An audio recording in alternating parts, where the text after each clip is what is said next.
Professor Chaturvedi, Professor Mahendra Dev, colleagues, distinguished guests and friends.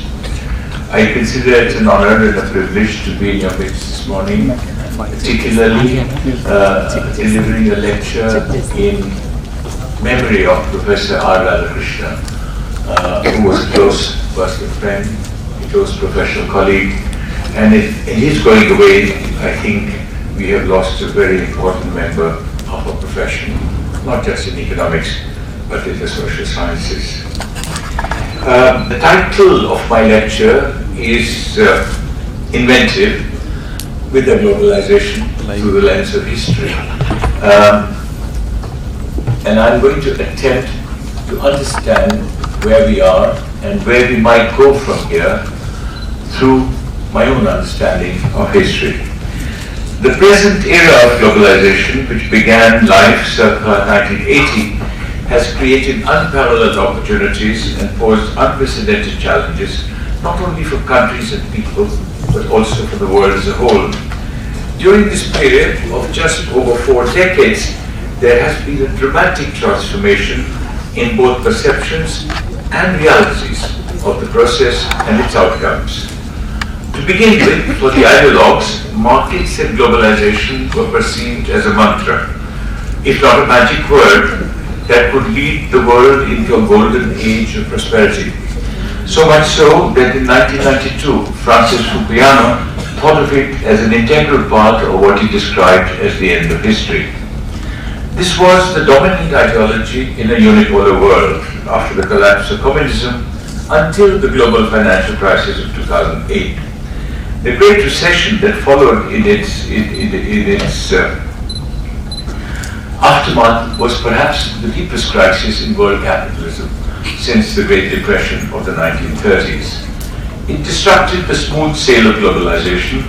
The following decade belied the expectations of the ideologues as unfolding reality revealed mounting economic problems and formidable economic challenges, political challenges. Thus, globalization is now under stress and at risk. So much so that in October 23, just a few weeks ago, the cover of The Economist asked the question, "Are free markets history?"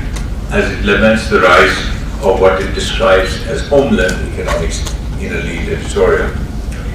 The object of my lecture is to reflect on the future of globalization at this juncture, situated in the wider context of a historical perspective. First, I will sketch a picture of globalization in our times to understand the process and highlight its outcomes. Second, I will provide a long-term historical retrospective on earlier epochs of globalization during the second millennium. Third, I will focus on the preceding similar era of globalization during the late 19th and early 20th centuries. The essential hypothesis developed is that successive waves or epochs of globalization came to an end because of their own consequences embedded in the process. In conclusion, I will contemplate the future of the present era of globalization. What next? Drawing upon lessons from history. Globalization in our times. The world economy experienced a rapid internationalization of trade, investment and finance during the last quarter of the 20th century, which gathered momentum during the first decade of the 21st century. This was made possible by a dismantling of barriers to international economic transactions. Globalization followed the sequence of deregulation. Trade liberalization came first, which led to a remarkable expansion of international trade between the mid-1950s and the mid-1970s, which galloped thereafter. The liberalization of regimes for foreign investment came next, so that there was a surge in international investment from the mid-70s. Financial liberalization came last, gathering momentum through the 80s. This had two dimensions. One, deregulation of domestic financial sectors, and two, convertibility on capital account into balance of payments in the industrialized countries, followed with a time lag by emerging economies in the developing world. It led to the internationalization of finance at a scorching pace. The gathering momentum of globalization brought about profound changes in the world economy. It had three attributes. An increasing proportion of world output entered into world trade. while an increasing proportion of world trade was intra-firm trade. The significance of international investment rose rapidly. The growth in international finance was explosive, so much so that in terms of magnitudes, trade and investment was simply dwarfed by finance. The expansion of international banking was phenomenal, while the international market for financial assets and government bonds witnessed exponential growth.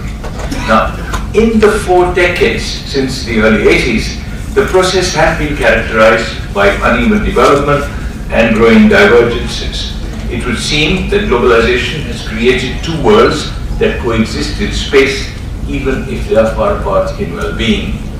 For a few, in a world more interconnected than ever before, globalization has opened the door to many benefits through innovation, entrepreneurship, and wealth creation. For many, the fundamental problems of poverty and unemployment persist, which existed earlier too, but have been accentuated by globalization. Economic inequalities between rich and poor people in the world have risen at an exponential pace to reach awesome levels. According to the latest World Inequality Report, by 2021, the world income distribution was most unequal. The share of the top 10% was 52%, of which the top 1% was as much as 20%, while that of the bottom 50% was a mere 8.5%. The distribution of wealth was far more unequal. The share of the richest 10% was 76%, of which the richest top 1%, the ultra-rich, had a share of 38%, while the poorest 50% had a minuscule share at a mere 2% of wealth in the world. Inequality in income and wealth distribution between people within countries has reached similar levels almost everywhere, rich and poor countries alike. Among countries, the benefits of prosperity created by globalization have accrued essentially to a small number of industrialized countries and a few emerging economies in the developing world. Development has been most uneven across geographical space. In industrialized countries, the benefits have been captured by the United States and some countries in Western Europe, while Southern Europe and the transition economies of Eastern Europe have fared worse and fallen behind. In developing countries, the benefits of globalization have been captured by a few emerging economies in Asia: China, India, Indonesia, South Korea, Malaysia, Philippines, Singapore, Taiwan, and Thailand, plus Turkey and Vietnam, that were latecomers to industrialization, but created some initial conditions combined with institutions and policies with varying degrees of success to benefit from economic openness. Even amongst this small group in Asia, some have done better than others, while China has been the star performer. Latin America stayed roughly where it was around 1980, although Brazil, Chile, and Mexico have derived some benefits, but much of Africa has experienced regress. The increasing divergences within the global south are striking. The least developed countries, as many as 48, have fallen behind rapidly in every sphere. The smooth sail of globalization in our times, as I said, has been disrupted by mounting economic problems and political challenges. There are 2 problems in the economic sphere worth highlighting. First, the prosperity created in the era of globalization has been captured by so few, excluding so many. Theory and history both suggest that income distributions change slowly over time, yet income inequality has increased at an alarming pace during the past 4 centuries. Consequently, the poor and the marginalized are the most vulnerable everywhere. Consequently, it is no surprise that those excluded are voicing their discontents in different ways with globalization. Second, the global economic crisis in 2008, attributable to financial liberalization, and the Great Recession that followed, were the first setbacks to globalization in the present era. In response, most governments in the industrialized countries and emerging economies, with an attempt at coordination, attempted counter-cyclical macroeconomic policies. This preempted protectionist responses and beggar-than-neighbor policies, but it was not long before orthodox policies returned to focus on balancing budgets and managing inflation, even if the solution turned out to be worse than the problem, as the slowdown in economic growth and employment creation accentuated the difficulties of those excluded. Such policy responses are in fact shaped by globalization because governments are sensitive to perceptions in international financial markets and worry about credit rating agencies. Both sets of economic problems have social and political consequences within countries. Now, there are two challenges in the realm of politics that I want to highlight. First, economies might have become global, but politics remains national. There is a political backlash in the form of resurgent nationalisms riding on populist or chauvinist sentiments. Election outcomes in several industrialized countries and some emerging economies highlight the political consequences of globalization. In industrialized countries, nationalist, populist political parties of far-right xenophobic political leaders exploit fears about openness in immigration and trade as a threat to jobs. In developing countries, nationalist, populist political leaders challenge or oust incumbent governments, exploiting religious beliefs or ethnic divides, while pointing to rampant corruption. It would seem that such political parties outside the mainstream are capturing the political space created by unequal outcomes associated with globalization. Second, the changing international context is a big political challenge. Globalization has always required a hegemon to set the rules of the game and ensure conformity by the players, while providing a national currency that is the equivalent of international money. This role has been performed by the United States in the present era and Great Britain in the previous era. However, the economic resurgence of Asia, particularly China, juxtaposed with the global economic crisis and its aftermath, both attributable partly to globalization, have eroded its economic dominance and political hegemony. And the United States, almost in withdrawal syndrome, seems to be relinquishing its political leadership in the world. But there is no other country yet that could replace the United States as the hegemon. By 2019, an uncertain future for globalization loomed large on the horizon, but more was to come.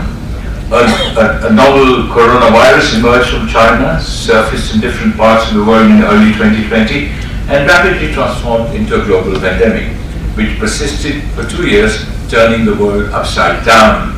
The pandemic prompted repeated and prolonged lockdowns across the world, which shut down economic activities, manufacturing and services, thus leading to a sharp contraction in output and employment within countries. This meant a serious disruption in integrated global production networks. Just-in-time production systems were paralyzed as intermediates and components made in China or East Asia were no longer available. International trade and investment flows were inevitably stifled. The draconian restrictions on international travel disrupted the process of globalization further. The situation might have improved in early 22, but that was thwarted by the Russia-Ukraine war, which disrupted global supply chains, particularly in food and fuels. Russia and Ukraine together are an important source of supply for wheat, maize, edible oils and fertilizers in the world market. They may not be the largest producers, but they are a large part of the world's exportable surplus, while Russia is a primary source of oil and natural gas. The war might have been localized, but the continuing conflict has created global ripples.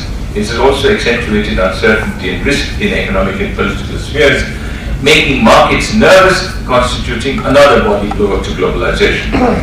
The pandemic and the war could well be the proverbial last straw on the back of globalization under stress. Global supply chains are stockpiling inventories, while large international firms are contemplating relocating or dispensing with offshore production as an insurance against shortages or disruption, reinventing established business models. Governments worried about global risks are in search of national economic security or strategic autonomy to reduce dependence on the outside world. These problems have been accentuated even further by the Hamas-Israel conflict on both sides of the Gaza Strip that erupted last month. Any escalation of this conflict into a war would shatter the fragile peace in the Middle East with dire consequences for the world economy. A further spike in oil prices is bound to fuel inflation, already high, and dampen growth, already slow, across countries, just as it would hurt the poor and the vulnerable everywhere, while pushing the heavily indebted low-income countries, mostly in Africa, over the edge of the precipice. It is clear that this era of globalization is at risk.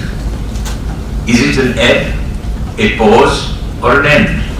In addressing this question, which I hope to answer, there is much that we can learn from history, which suggests that earlier epochs of globalization during the past millennium came to an end because of their own consequences embedded in the process. Let me turn to the long-term historical retrospective. There were three profound historical events during the second millennium which were conducive for globalization in a substantive sense that connected different regions and peoples of the world. The first was the Pax Mongolica in the early 13th century. The second was the voyages of discovery, circa 1500. The third was the Industrial Revolution in Britain in the late 18th century. Pax Mongolica. Most people are not familiar with that period of history. The nomads of Central Asia, the Mongol tribes, were forged into an effective union by the genius of Temujin, who was proclaimed as Genghis Khan, meaning universal ruler, in 1206. Under his leadership, until his death in 1227, followed by his descendants in the same tradition for more than a century, the entire Eurasian landmass from China in the east to Iraq, Iran, and Russia in the west, extending to Hungary and the Adriatic Sea by 1240, was conquered to establish the Pax Mongolica. Globalization has always required an infrastructure of law, order, and security, provided by political hegemony. The Mongols were the hegemons in this era, who unified the European landmass, the Euro-Asian landmass, under their political control, and encouraged trade flows between all regions across this vast geographical space. In fact, it was only the Mongol Empire that welded the segments and loops of the Silk Route into a single route. Now, once established, every region, Central Asia, South Asia, Southeast Asia, East Asia, the Islamic world and Europe, participated in this international trade and globalization. The geographical unification drove economic interaction, even if it was not hegemonic, but there was a flip side. Bacteria, germs, and viruses that were local to particular regions also moved across long distances, carried by people or animals. Plague germs were carried by Mongol troops with their horses from Central Asia to the Black Sea in 1347. These were transited by ships and ports around the Mediterranean and then across Europe. It is estimated that the plague, the Black Death, killed more than 25 million out of a total population of 80 million in just 3 years, from 1348 to 1351. This was among the most devastating catastrophes in human history. The global spread of disease was a corollary of the economic integration brought about by the Mongol Empire. It led to the formation of a common market, not only for goods, but also for microbes and germs. The mid-14th century witnessed the disintegration of Pax Mongolica when the internal conflict among Mongol tribes and states coincided with the loss of Persia and China.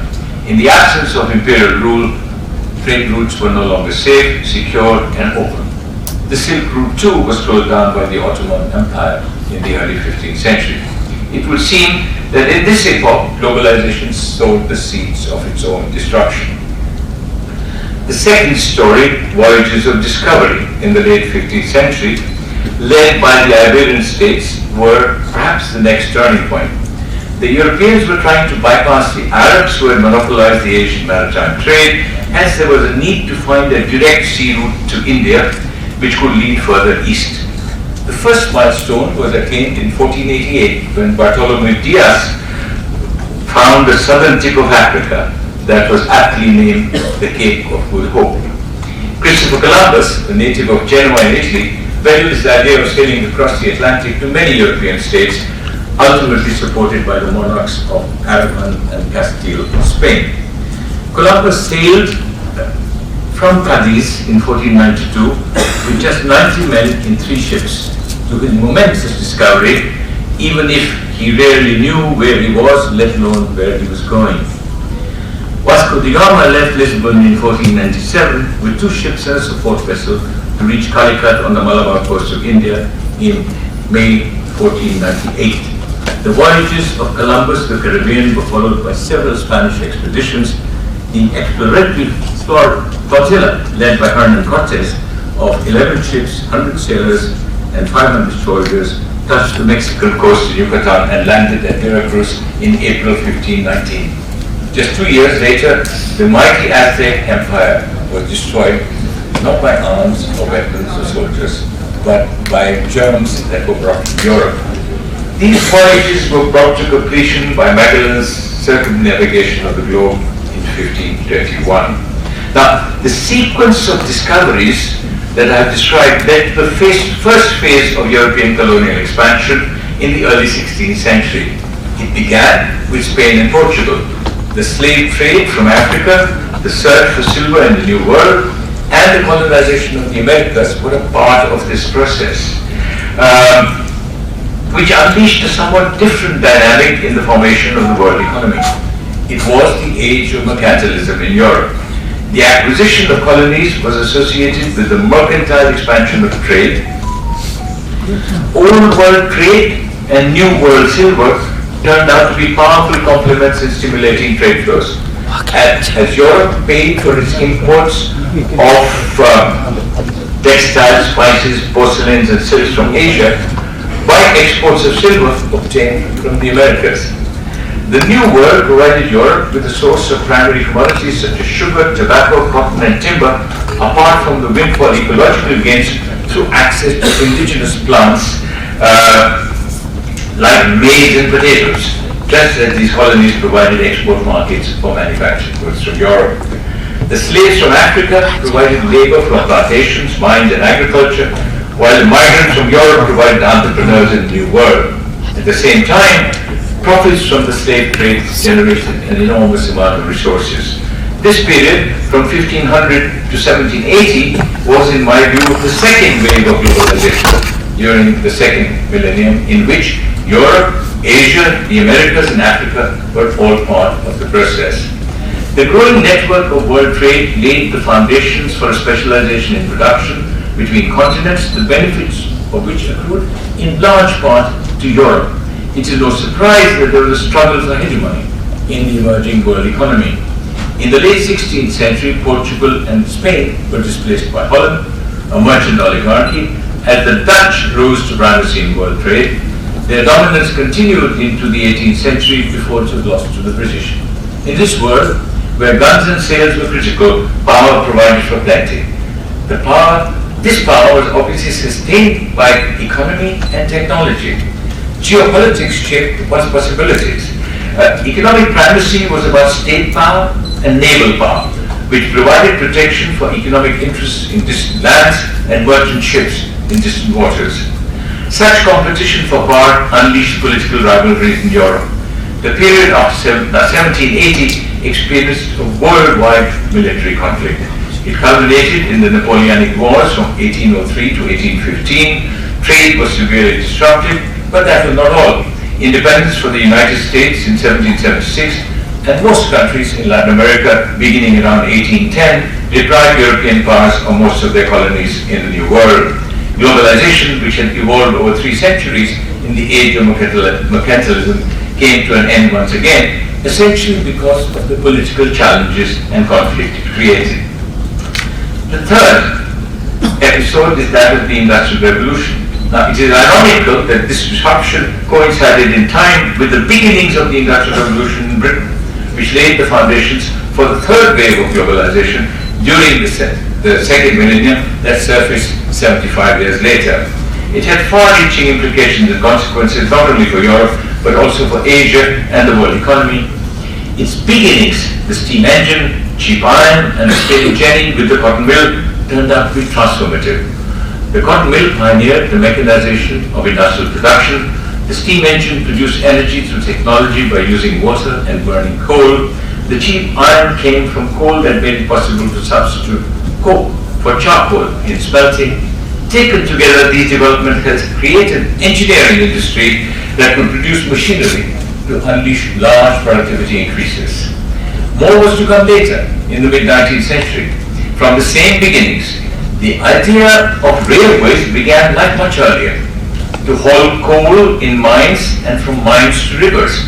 It was iron rails and steam locomotives that made it the means of surface transport on land when roads did not exist. The substitution of steam similarly for sails or of iron for wooden hulls in ship led to a revolution in shipping. Both led to enormous reductions in the time needed and the costs incurred in traversing geographical distances. This revolutionary change in methods of manufacturing, which were developed in Britain in the late 18th century and spread to countries in Western Europe through the early 19th century, led to a rapid industrialization in Britain, Belgium, Netherlands, France, and Germany, as well as profound changes in the economic life of Europe. The third part of my lecture, globalization in the age of empire, which looks much more like what we have lived through. The 19th century witnessed the evolution of an international economic order that led to a profound change in the balance of economic and political power in the world. It was attributable to three developments. The first was the Industrial Revolution in Britain in the late 18th century, which spread to Western Europe. The second was the emergence of newer, somewhat different forms of colonialism in the early 19th century, beginning in Asia and spreading to Africa, which culminated in the advent of British and European imperialism that gathered momentum through the century. The third was the revolution in transport and communication in the mid-19th century, manifested in the railway, the steamship, and the telegraph, which dismantled geographical barriers of distance and time to shrink the world, much like jet aircraft, satellites, information technology in our age. These three developments, which overlapped and partly coincided in time, transformed the world economy by creating patterns of specialization in production associated with the division of labor through trade, but reinforced by the politics of imperialism. These three developments provided the foundations of the next wave of globalization. It began around 1870 and came to an end in 1914. This epoch of half a century coincided with what Eric Hobsbawm described as the age of empire. It was the age of laissez-faire. The movement of goods, capital, and labor across national boundaries was almost unhindered. Government intervention and economic activity was minimal. There were, of course, differences among countries.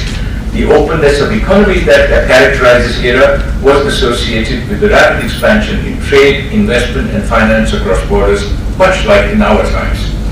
During this era, growth in exports and imports was much faster than growth in national income for most countries, so that the share of world trade in world output rose steadily. It is believed that the rapid expansion in world trade was attributable to trade liberalization. That was so, but only in small part. Britain and the Netherlands admittedly practiced free trade, but most countries in Europe and the United States practiced protection, with tariff levels in the range of 20 to 50%.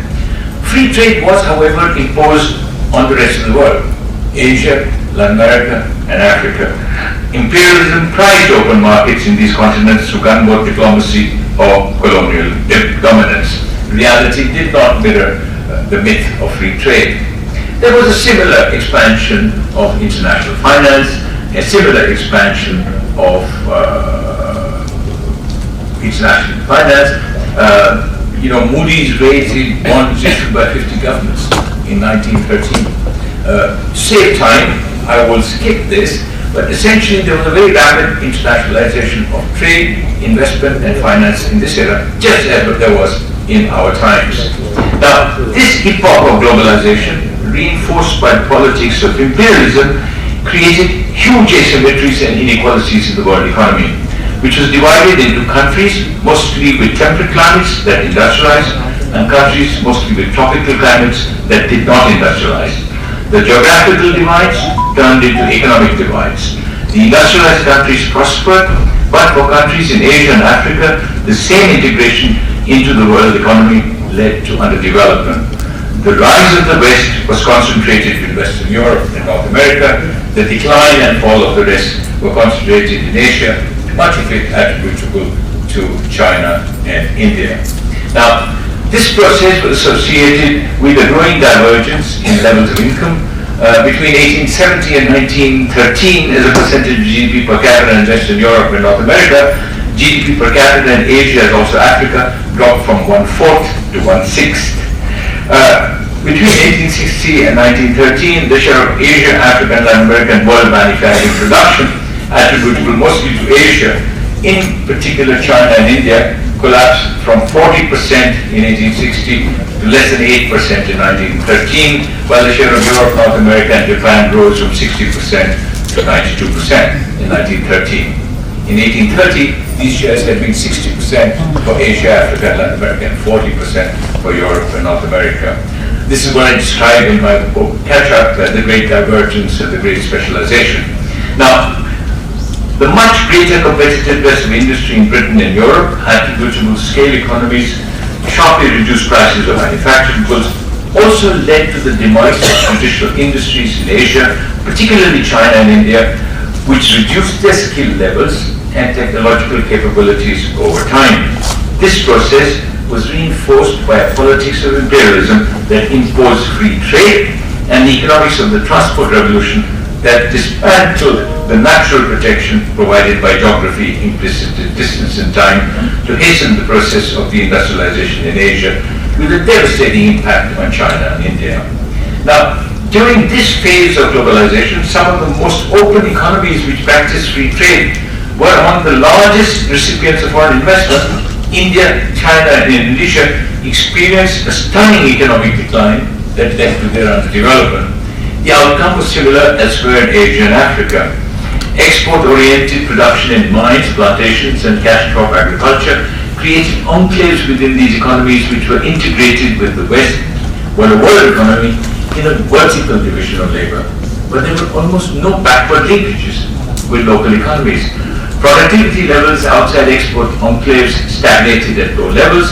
This simply created dualistic economic structures where the benefits of globalization accrued mostly to the outside world and in small parts to local elites. The income gap between the West and the rest widened rapidly.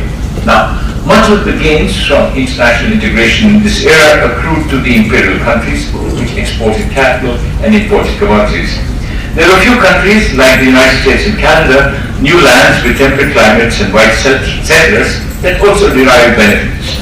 In these countries, the preconditions for industrialization were already being created so that foreign direct investment in manufacturing, stimulated by rising tariff barriers, combined with technological and managerial flows, strengthened industrialization and development. But this did not happen everywhere. Development was uneven in the West. Most of Southern and Eastern Europe lagged behind. This meant divergence rather than convergence in incomes, industrialization-led growth. At the same time, inequalities rose rapidly in resource-rich, labor-scarce, industrialized countries of the New World. That era came to an end with World War I, the contradictions that it unleashed. But the growing inequalities between and within countries, particularly in the industrial world, were perhaps a significant factor underlying the retreat from globalization after 1914. The economic consequences of the peace in 1918 had political consequences. The Great Depression accentuated these strains and induced autarky. World War II followed. International economic transactions were progressively constrained by barriers and regulations that were erected during this period of economic and political conflict. In effect, the world economy experienced deglobalization for more than 3 decades. But the return of economic openness took another 3 decades. In industrialized countries, particularly Western Europe, there was a period of economic reconstruction after the war.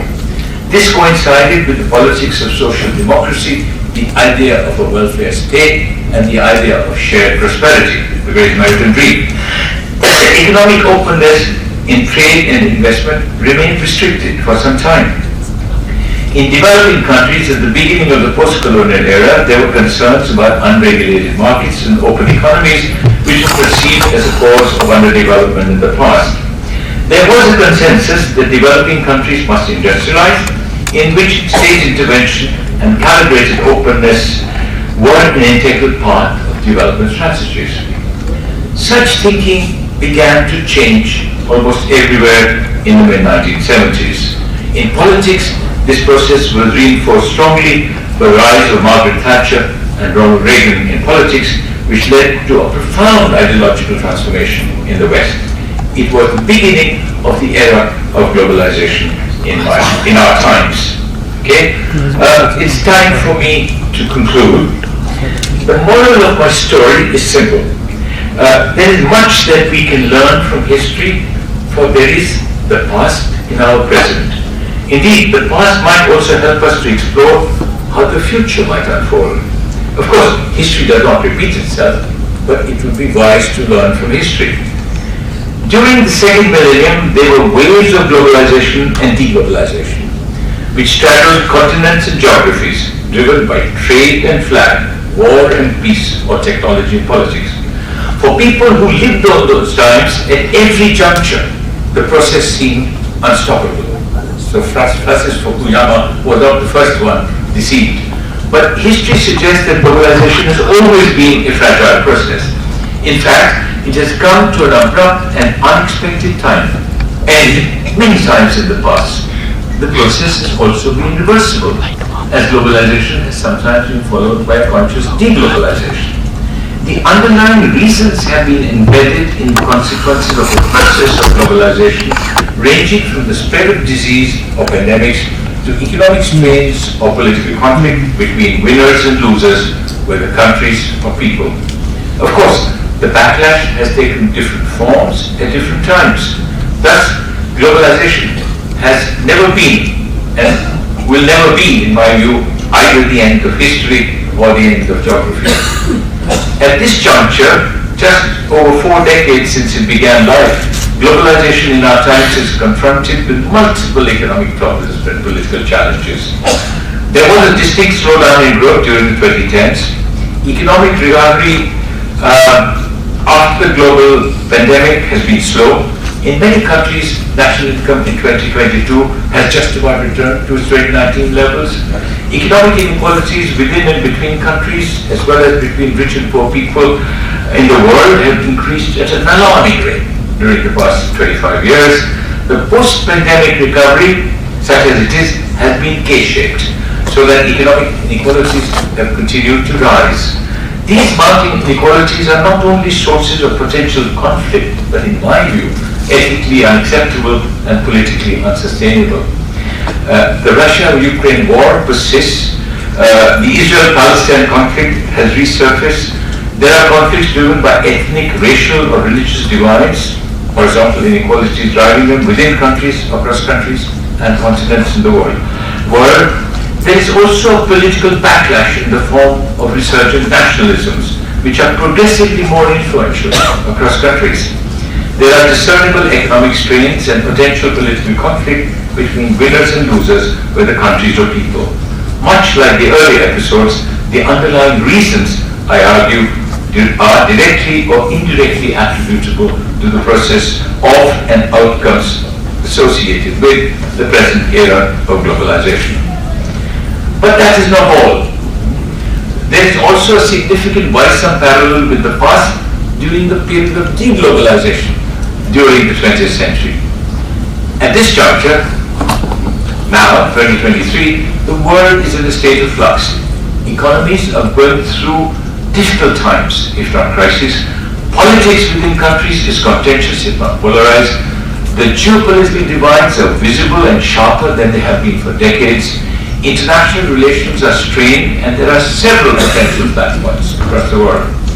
It would seem to me that our world in the third decade of the 21st century presents a picture which has striking similarities with the world 100 years ago. The potential implications are indeed a cause for serious concern. There are many strong parallels with the world that existed a century earlier, in the 1920s and 1930s. The preceding era of globalization, 1870-1914, which seemed unstoppable at the time, was brought to an abrupt end by World War I. In 1918, when the war ended, soldiers returning home from Europe transformed the Spanish flu into a worldwide pandemic that cost 50 million lives. of which 12 million were lost in India by soldiers returning to Bombay. Even as the United States entered the roaring 1920s, Europe struggled with problems of reconstruction, slow growth, and hyperinflation. Economic inequalities between and within countries rose. This was conducive to the rise of nationalism and militarism. Mussolini captured power in Italy, subverting democracy and transforming dictatorship into fascism. Unequal terms in the Treaty of Versailles that John Maynard Keynes wrote about, which required Germany to pay financial reparations, disarm, lose territory, give up all its colonies, did have economic and political consequences. In October 29, the great crash in the stock markets of the US led to the Great Depression. It was not long before this spread worldwide and persisted through the 1930s. Economic troubles led to political instability in many parts of the world. The political churn spurred nationalism and militarism in some countries. By 1930, the Nazis were the second largest political party in Germany. And in 1933, Adolf Hitler was appointed Chancellor. By 1934, he was Chancellor, President, and fascist dictator. The Great Depression also led to the rise of militarism in Japan during the 1930s. Economic nationalism surged almost everywhere as countries adopted bigger-than-ever policies, restricting imports to protect domestic output and employment. Both Germany and Japan, rising powers that were latecomers to industrialization and empire, aspired to a larger role in a world dominated by the United States and Great Britain, even if it was in transition from Pax Britannica to Pax Americana. In this quest, during the 1930s, Germany pushed Europe closer to the war, which was ultimately declared in September 1939. Japan did so in December 1941, when it attacked the United States and the British Empire in Asia. It is an irony of history that Japan had joined the Allies in World War I, invoking its 1902 alliance with Britain to capture German colonial possessions in Asia and the Pacific. Now, there are striking similarities between this past and our present. The financial crisis of 2008 spread worldwide through contagion. The Great Recession that followed in its aftermath, disrupting the smooth scale of globalization.